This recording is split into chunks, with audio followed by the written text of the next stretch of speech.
सब गोटा आबि गेल छी।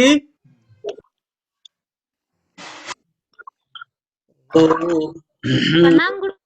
हाँ, खूब नीके रहो। ओम श्री गणेशाय नमः। ओम श्री सरस्वती नमः। ओम मनोजवं मारुततुल्यवेगं जितेन्द्रियं बुद्धिमतां वरिष्ठं वातात्मजं वानरयूथमुख्यं श्रीरामदूतं शरणं प्रपद्ये।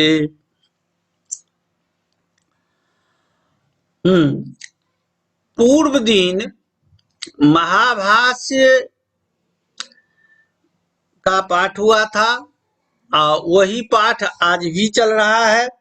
उसमें जो विषय हम उठाए थे उसकी समाप्ति नहीं हुई थी, इसलिए अवशिष्ट विषय पर आज हम चर्चा प्रारंभ कर रहे हैं।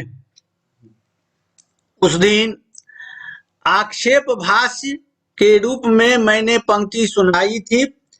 वह आक्षेप भाष्य है जो अथै तस्मिन् शब्दोपदेशे सति इन शब्दानां प्रतिपत्तौ प्रतिपद पाठः कर्तव्यः।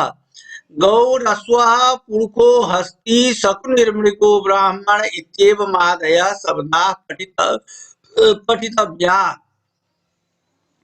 अब कहा गया जो आप लोगों ने पहले तय किया कि शब्दों का उपदेश करना चाहिए, तो शब्द भी तो बहुत से हैं, तो इतने बड़े शब्दोपदेश में कि क्या प्रत्येक शब्द का शब्दों की के ज्ञान के लिए शब्दानाम प्रतिपत्तो, प्रतिपत्ति माने ज्ञान, शब्दों के ज्ञान के लिए क्या प्रत्येक पद का पाठ करना चाहिए।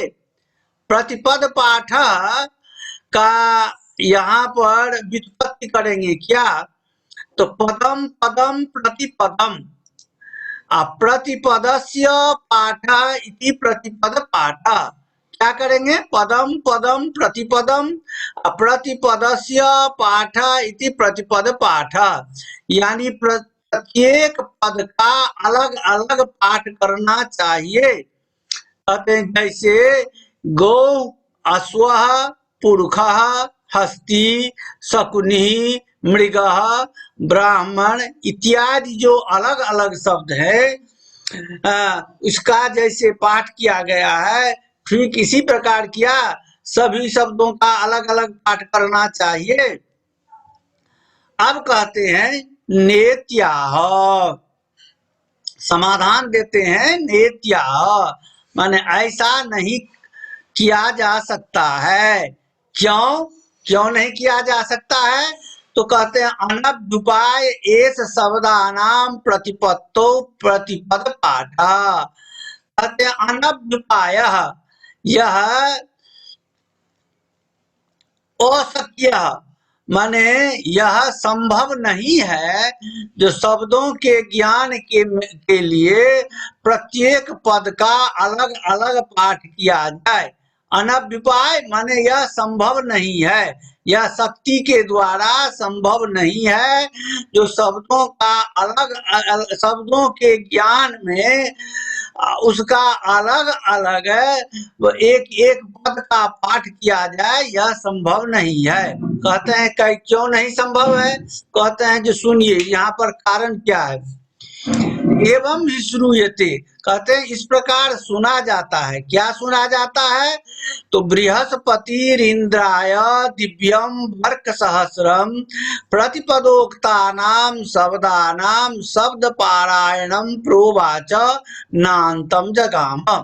कहा गया है जो बृहस्पति इंद्र को देवता के 1000 वर्ष से प्रत्येक पद का पाठ, प्रत्येक पद का शब्दों, प्रत्येक पद को अलग अलग करके शब्दों का शब्द पारायण किए, किंतु नान्तम जगाम, अंत नहीं हुआ। शब्दों का भंडार भी तो बहुत बड़ा है, क्योंकि शब्द गुणकम आकाशम है, शब्द का आश्रय आकाश है, आकाश जैसे व्यापक है उसी प्रकार शब्द भी व्यापक है, शब्द भी अनंत है। तो बृहस्पति इंद्र को देवता के 1000 वर्ष, देवता का 1000 वर्ष क्या होता है? हम लोगों का जो 1 वर्ष होता है, मनुष्यों का जो 1 वर्ष, सो देवता का 1 दिन रात, वो देवता का 1 दिन रात होता है।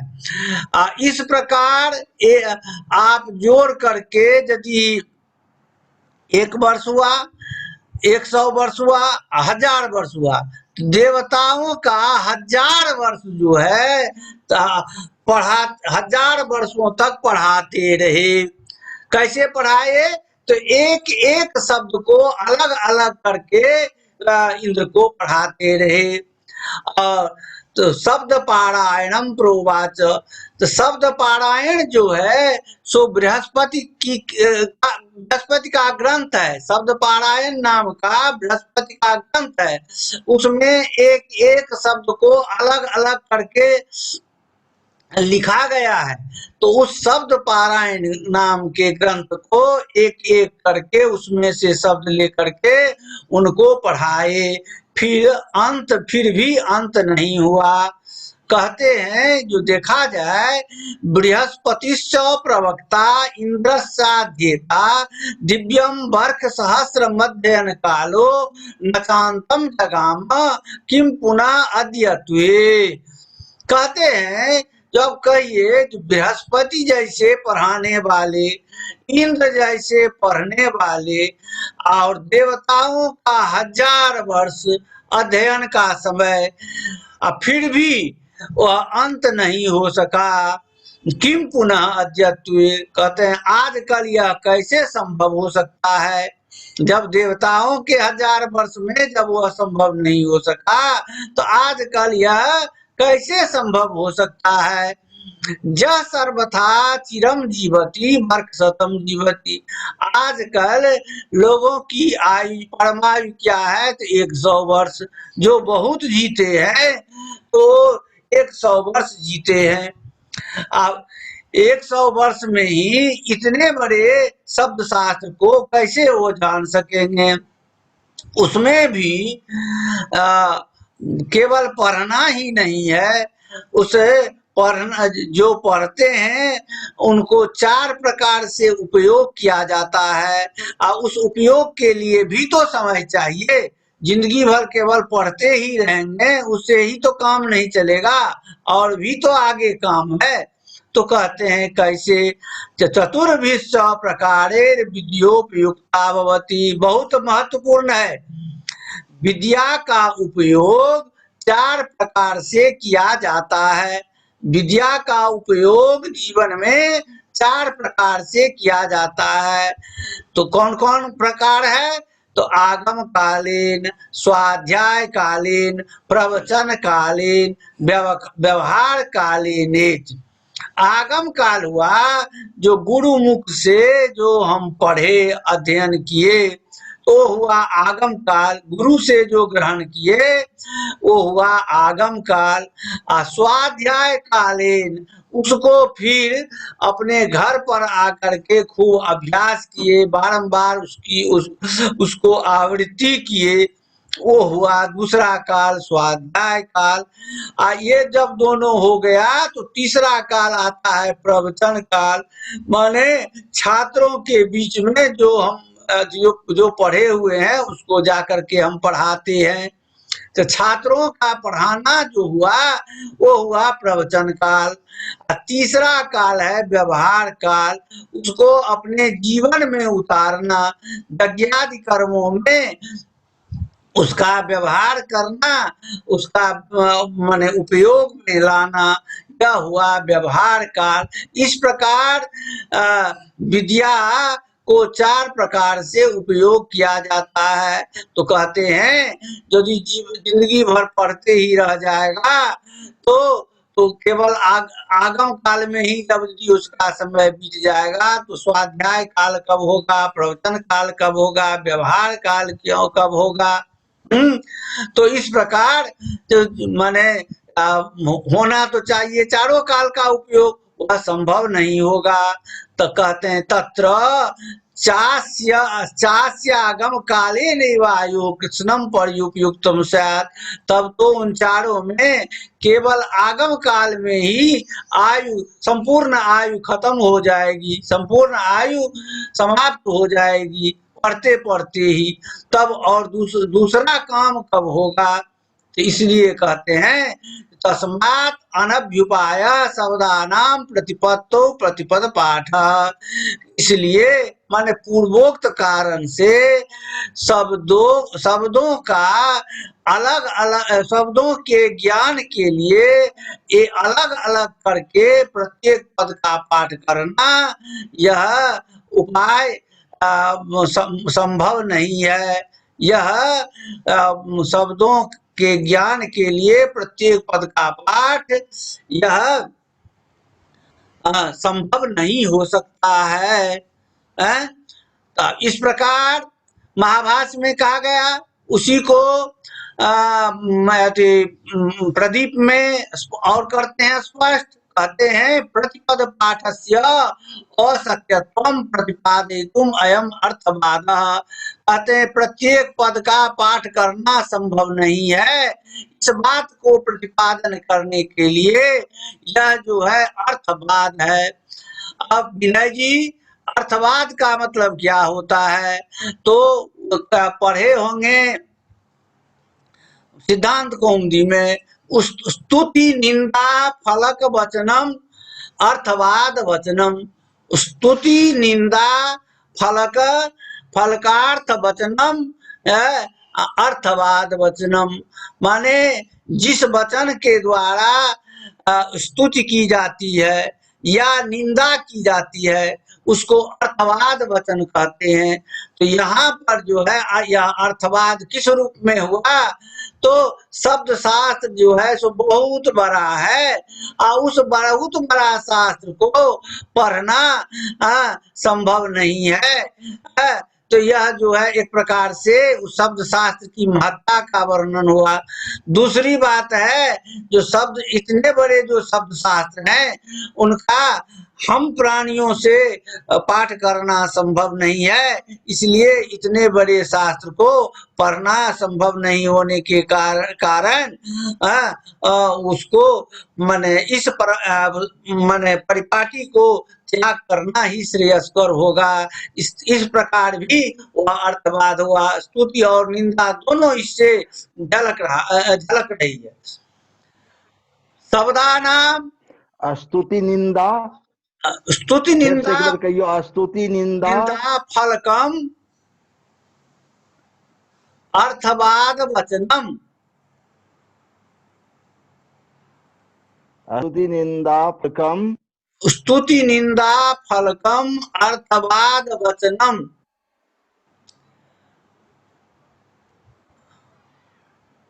जी जी जी अर्थ जी भा गए। जहाँ पर है काके न पेया नदी, उदाहरण सब है, तो वो वहां पर देख लेंगे। अधिकार्थ वचने जो सूत्र है वो उसी की व्याख्या में नीचा में दिया गया है समास प्रकरण में। तो ठीक है, आगे बढ़ते हैं। शब्द पारायण शब्दो योग रूढ़ शास्त्र विशेषस्य। शब्द पारायण शब्द जो है योग रूढ़ है, उससे उसका अर्थ होता है शास्त्र विशेष है। तो शब्द शास्त्र शब्द पारायण शब्द योग रूढ़ है, इसकी व्याख्या हम आगे करने जा रहे हैं। प्रतिपदोक्ता नामिति विशेषणाभिधानाय गम्यमानार्थस्यापि शब्दानाम इत्यस्य प्रयोग। वहाँ उसका विशेषण जो है तो शब्दानाम है, तो शब्दानाम जो है विशेषण है, तो सब प्रत्येक शब्दों का अलग अलग करके उनका प्रतिपादन करना यह संभव नहीं है। कहते हैं कि एक बात कीजिए, जो कम से कम गुरु से ग्रहण करने के समय में भी तो उसका उपयोग हो जाएगा। एक देश का उपयोग हो जाएगा।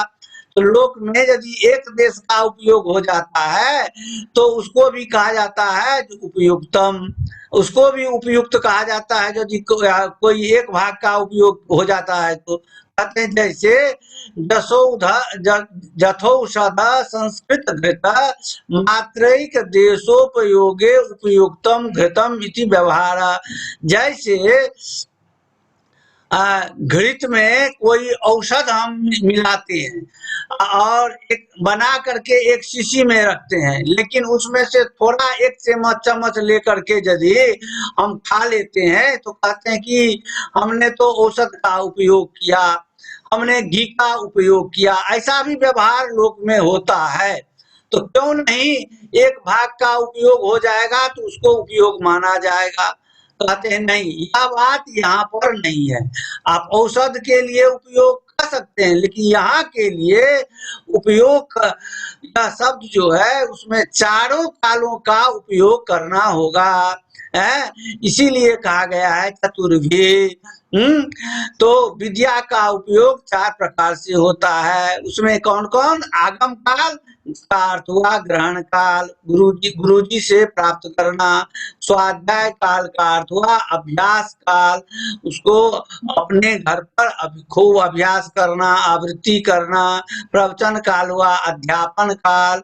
चौथा काल हुआ व्यवहार यज्ञ कर्म में। हो गया। अब कुछ शब्दों का व्याख्यान हम नीचे कर देते हैं जो आप लोगों को भी सुविधा होगी। अनभ्युपाय का अर्थ होता है अशक्यत्वम, माने जो संभव नहीं हो। शब्द पारायणम, शब्द पारायण का अर्थ हुआ यहाँ पर शब्द पारायणाख्य शास्त्र विशेषम, शब्द पारायण नाम का शास्त्र विशेष। यह कहा जाता है तो बृहस्पति जी का जो ग्रंथ था उनका नाम था शब्द पारायण, इसलिए शब्द पारायणाख्य नाम का जो शास्त्र विशेष। अब विद्या की व्युत्पत्ति की गई है। विद्यते ज्ञायते अनया इति विद्या, जिसके द्वारा ज्ञान किया जाता है उसे हम विद्या कहते हैं। यह ध्यान रखेंगे। विद्या की व्युत्पत्ति विद्यते ज्ञायते अनया इति विद्या, जिसके द्वारा ज्ञान किया जाता है उसे हम विद्या कहते हैं। ऊपर में हम जोग रूढ़ कहे थे शब्द पारायण में, तो उसका देखिए, तो उसकी व्युत्पत्ति क्या है? शब्दानाम पारम अंतम आयते गच्छति जेन इति शब्द पारायण, जिसके द्वारा शब्दों का अंत पाया जा सकता है, जिसके द्वारा शब्दों का अंत पाया जा सकता है। आदि से शुरू किए अंत तक पढ़ लिए तो वही हुआ अंत पाना। जिसके द्वारा शब्दों का अंत प्राप्त करना होता है उसी शास्त्र को शब्द पारायण शास्त्र कहा जाता है। तो शुरू से लेकर के अंत तक शब्द को पढ़ डालना, यही हुआ प्रतिपदोक्त शब्द, एक एक कह करके शब्द को पढ़ना है। तो प्रतिपदोक्त शब्द प्रतिपाद के शास्त्र विशेष वह क्या है? तो शास्त्र विशेष है। शास्त्र विशेष माने शब्द पारायण नाम का शास्त्र है। वो शब्द पारायण शास्त्र के रूप में वह है प्रसिद्ध, उसको रूढ़ नहीं माना जा सकता है।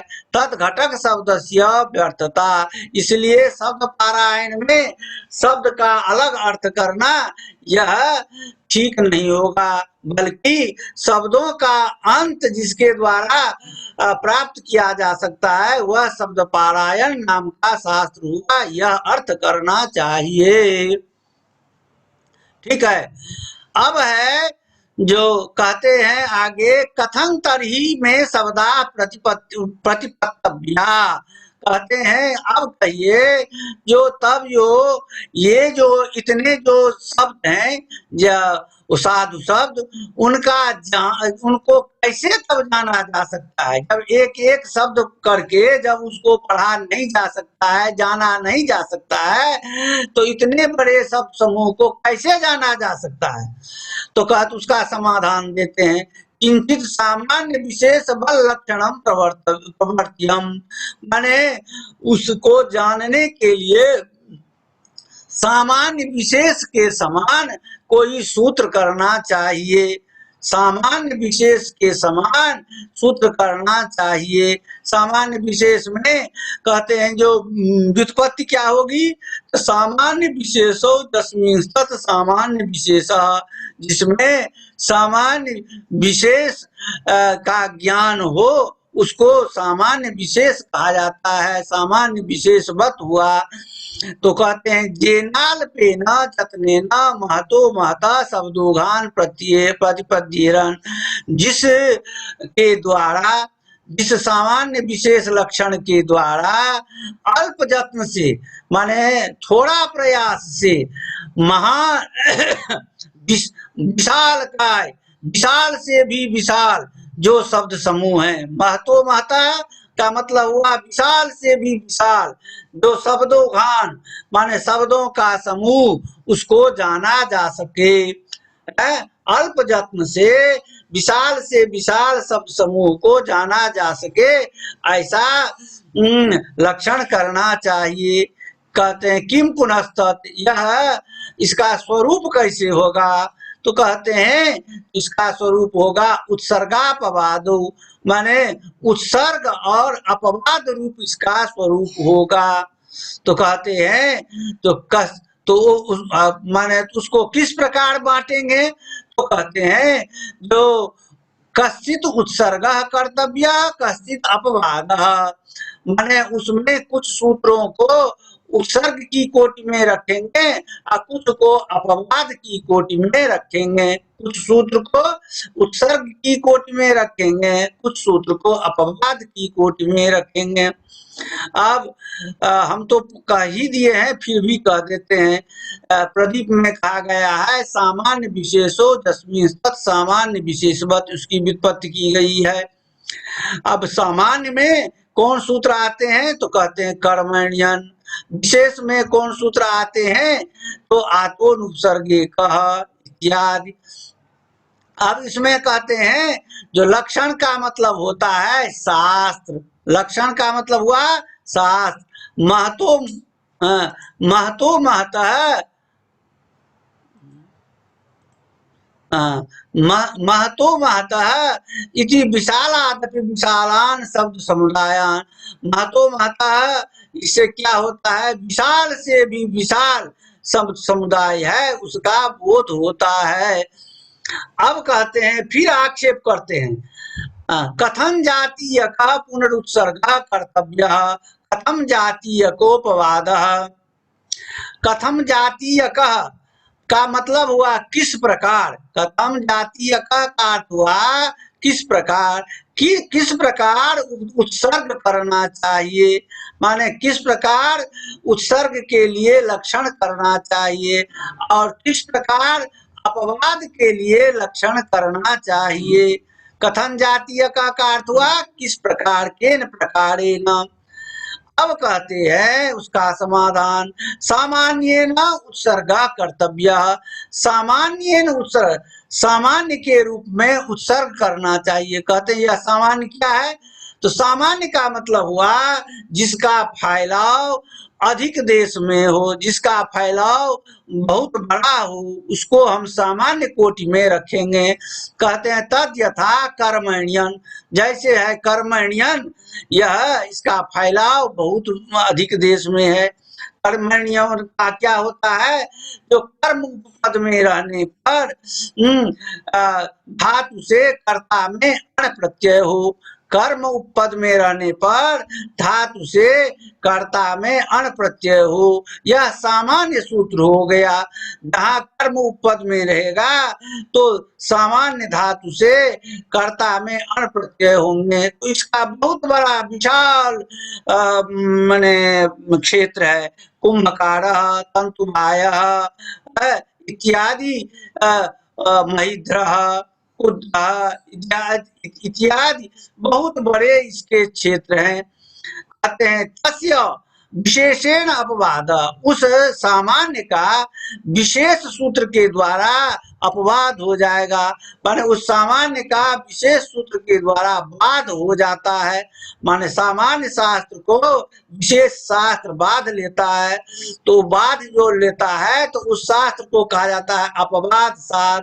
कहते हैं तद यथा आतोनुपसर्गे कह, कहते हैं जैसे आतोनुपसर्गे कह जो है अपवाद सूत्र हुआ, वो जो कर्मण्यन का क्षेत्र है उस क्षेत्र को संकुचित कर देता है। यह कहता है अनुपसर्ग में आदंत धातु से माने क प्रत्यय हो। कहते हैं अनुपसर्ग में कर्म उपपद रहने पर आदंत धातु से क प्रत्यय हो, तो अब क प्रत्यय वाला तो बहुत कम ही मिलेगा। आकारांत धातु वाला तो कम ही मिलता है, जैसे गोदह, धनदह, कंबल दह इत्यादि जो होते हैं आतोनुपसर्गे कह इसके उदाहरण होते हैं। तो यहाँ इस सूत्र के द्वारा कर्मण्यन का बाध हो जाता है। अब बाध करके आतोनुपसर्गे से कह से माने अनुपसर्ग होना चाहिए, माने उपसर्ग नहीं होना चाहिए। और कर्म उपपद में हो तो कर्म उपपद में है, कहाँ है गांग ददाति इति गोदा, गाम जो है सो माने कर्म उपपद में है, तो गाम रहते माने कर्म उपपद में रहते हुए दा धातु से क प्रत्यय होता है, क में और आता है और आकार का लोप करके गोदह बनता है, धनदह बनता है, कंबलदह बनता है इत्यादि रूप बनते हैं। तो इस प्रकार सामान्य सूत्र का यह विशेष सूत्र जो होगा अपवादक है।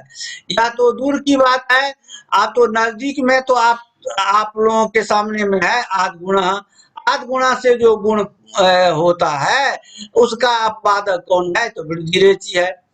वहां पर दिया हुआ है गुणापवाद है ना, या तो आप लोगों के सामने में है, तो वह आद गुणा हो गया सामान्य शास्त्र, उसका विशेष शास्त्र हो गया अपवाद शास्त्र हो गया वृद्धि रेचि। तो इस प्रकार कहते हैं सामान्य और विशेष दो कोटि में हम सूत्र को रखेंगे, और दो कोटि में रख करके जो सामान्य कोटि के में आएंगे उसको एक बगल कर देंगे, अब बाद कोटि में जब जो आएंगे तो उसको एक बगल कर देंगे। इस प्रकार हमको शब्दानुशासन करने में लघुता होगी, और इस प्रकार यदि हम शब्दों को सिद्ध करना चाहेंगे तो हमको कठिनाई नहीं होगी। एक प्रकार के जितने शब्द रहेंगे उनको एक सूत्र से करेंगे, और दूसरे प्रकार के जो शब्द रहेंगे उन्हें दूसरे सूत्रों से करेंगे। इस प्रकार सामान्य और अपवाद के रूप में सूत्रों को विभाजित करके हम सरल तरीका से शब्दों का अनुशासन कर सकते हैं। ठीक है, अब हो गया, अब यहाँ तक हो गया तो कैसे सूत्रों का उल्लेख सूत्र का कैसे प्रतिपादन करना चाहिए, तो कह दिया गया सामान्य और उत्सर्ग दो कोटि में रख करके सूत्रों का प्रयोग करना चाहिए। अब तो समय कम रह गया है, लेकिन बहुत इंपॉर्टेंट अगला प्रकरण है, ध्यान देंगे इस पर। तो मैंने व्याकरण भूषण सार में कहा भी है, फिर भी संक्षेप में कह देते हैं। अब कहा गया किम पुनः आकृति पदार्थ आहुस्वित द्रव्यम।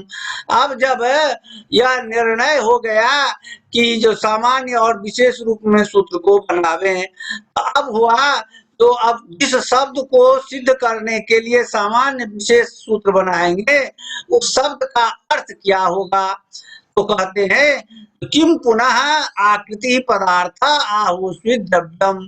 क्या कहते हैं, उस शब्द पद का जो अर्थ जो है सो क्या आकृति है होगा आकि अथवा द्रव्य होगा। शब्द का अर्थ आकृति हम मानेंगे या द्रव्य मानेंगे। कहते हैं आकृति क्या है, आकृति माने जाति, आकृति माने जाति, आकृति का अर्थ अवयव संस्थान भी होता है।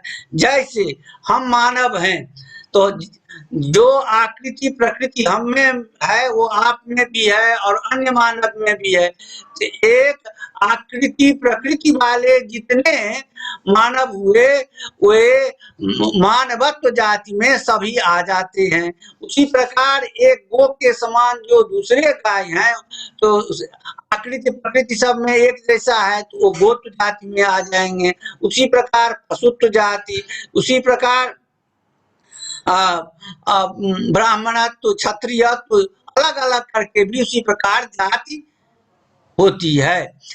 यहाँ पर आकृति का अर्थ जाति कही गई है, कहीं पर आकृति का अर्थ होता है अवयव संस्थान भी होता है।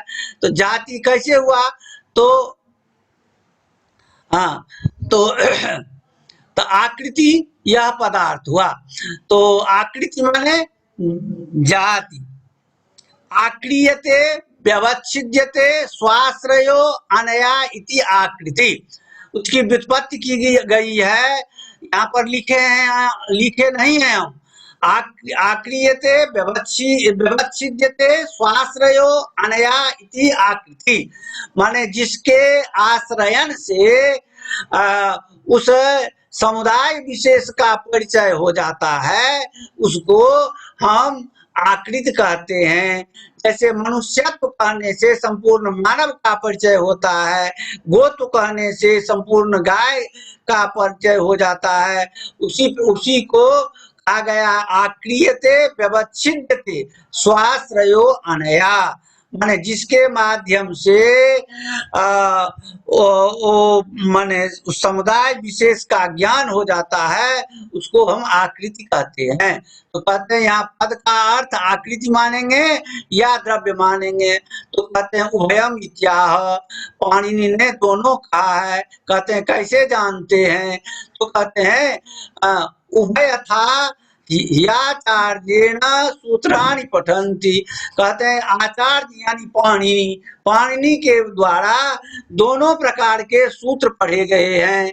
क्या क्या तो आकृतिम पदार्थम मत्वा जात्याख्यायाम एकस्मिन् बहुवचन मन्यतरस्याम इत्युच्यते। आकृति को माने जाति को पदार्थ मान करके जात्याख्यायाम एकस्मिन् बहुवचन मन्यतरस्याम यह सूत्र बनाया गया है। क्योंकि जो शब्द तो अनंत हैं तो वहां पर एक कह करके जैसे संपन्ना व्रीहयः कहते, व्रीहि माने धान, तो संपन्ना माने उसके मुताबिक एक व्रीहि, दो व्रीहि, तीन व्रीहि, चार व्रीहि करके तो बहुवचन से तो ज्ञान हो ही जाता। उसी प्रकार मनुष्य है तो मनुष्य एक करके तो ज्ञान हो ही जाता। अब उसके लिए अलग से उनको सूत्र बनाने की क्या जरूरत पड़ी। तो अलग से सूत्र बना करके उन्होंने यह उपदेश दिया जो एक से तो काम हो सकता था लेकिन बहुवचन भी होता है विकल्प से। जाति के आख्यान में एक में बहुवचन का भी प्रयोग होता है विकल्प से। इस प्रकार उन्होंने जाति पक्ष को स्वीकार किया। द्रव्यम पदार्थम मत्वा स्वरूपाणाम एक शेख एक भक्तो। अब द्रव्य को पदार्थ, द्रव्य माने व्यक्ति, व्यक्ति को पद का अर्थ समझ करके स्वरूपाणाम एक शेख एक भक्तो कहते हैं। तो व्यक्ति तो अनेक होते हैं तो रामा रामा रामा तो कहते हैं ऐसा जो है तो ऐसा कह करके तो काम चल सकता था रामा रामा रामा रामा करके, लेकिन उनको वहां पर सब मिला करके एक रूप में प्रतिपादन करना था। इसलिए उन्होंने स्वरूपाणाम एक शेख एक भक्तो लिखा और उसके द्वारा उन्होंने माने व्यक्ति पदार्थ का महत्व दिया और व्यक्ति भी पद का अर्थ स्वीकार किया। इसलिए द्रव्य माने व्यक्ति, व्यक्ति को पदार्थ मान करके उन्होंने स्वरूपाणा में से एक भक्तों इस सूत्र को लिखे हैं। अब इसी बात को प्रदीप में विस्तार से कहा गया है। अब विस्तार से कहने का तो उतना समय नहीं है, तो वही कहते हैं जो संपूर्ण शास्त्र की व्यवस्था एक प्रकार से नहीं की जा सकती है, उसके लिए दोनों पक्ष को लिया जाता है। तो दोनों पक्ष को लेने के लिए व्यक्ति पक्ष और जाति पक्ष को माना जाता है। तो लक्ष्य सिद्धि के लिए कहीं व्यक्ति पक्ष और कहीं जाति पक्ष। तो उसमें जातिवादी जो है, जाति से ही शब्द का ज्ञान कहते हैं, हम कर लेंगे।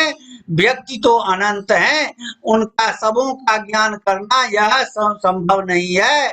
और जाति तो सबों में एक सबों के माथे पर रहती है, और वो एक का नाम लेकर के हम सबों का ज्ञान कर सकते हैं। तो इस प्रकार वो जातिवादी जो है सो जाति ही शब्द का अर्थ मानते हैं, और जाति ही नहीं मानते हैं, लेकिन व्यक्ति के जो उपाधि हैं, व्यक्ति के उपाधि जो होते हैं, महाभाष्यकार ने कहा है जाति शब्दा, गुण शब्दा, क्रिया शब्दा, यदृच्छा शब्दा, ये 4 प्रकार के जो शब्द होते हैं, तो कहते हैं उनमें ये जो है व्यक्ति के उपाधि हैं। अब व्यक्ति के उपाधि भूत जो जाति है, उन जाति में पद का अर्थ मानते हैं। यह जो है व्याख्यान जो है तो अलग से किया जा सकता है, अभी करने से थोड़ा क्लिष्ट हो जाएगा, यहाँ हम लिख दिए हैं, और बाद में यदि आप लोग शंका करेंगे इसको एक एक करके इस पर विचार किया जाएगा। यहीं पर व्यक्तिवादी जो है बिहारी है, बिहारी का लिखा हुआ 1 लाख श्लोक वाला व्याकरण है। उनका कथन है जो शब्द का अर्थ व्यक्ति ही होता है, जाति तो उपलक्षण भाव से आश्रयण करके उनका ग्रहण किया जाएगा, और वहां पर अनंत्यादि दोष नहीं होगा। कहते हैं तो व्यक्ति शब्द का अर्थ व्यक्ति है, और जाति तो सभी व्यक्तियों के माथे पर रहती ही है। वो जब हम व्यक्ति की चर्चा करेंगे तो जाति स्वयं आकर के व्यक्ति के माथे पर बैठ जाएगी। वहां पर व्यक्ति के परिचय के लिए जाति अपने आप आ जाती है, और उसी जाति से सबों का परिचय स्वतः हो जाएगा। इस प्रकार हम व्यक्ति ही अर्थ करेंगे, जाति उपलक्षण भाव से आ जाएगा परिचय कराने के लिए। इस प्रकार आप जो कहते हैं जो अनंत दोष होगा, यह अनंत दोष नहीं होगा, अनंत्यादि दोष इस पक्ष में भी नहीं होगा। तो इसलिए व्यक्ति जाति पक्ष और व्यक्ति पक्ष वादी दोनों अपने अपने पक्ष पर अड़े हुए हैं, और दोनों अपने अपने पक्ष के में प्रमाण दिए हैं। वैयाकरण भूषण सार में भी हमने जाति और व्यक्ति पक्ष पर पढ़ाया है। अभी भी हम फिर वीडियो उस पर बना करके देंगे जाति और व्यक्ति पक्ष पर, तो उसको भी आप लोग देखेंगे। इसे भी जब आगे आप लोग इस पर उत्सुकता रखेंगे तो अलग से इस पर विस्तार से पढ़ाया जाएगा। अब टाइम नहीं है, अब इसको यहाँ समाप्त कर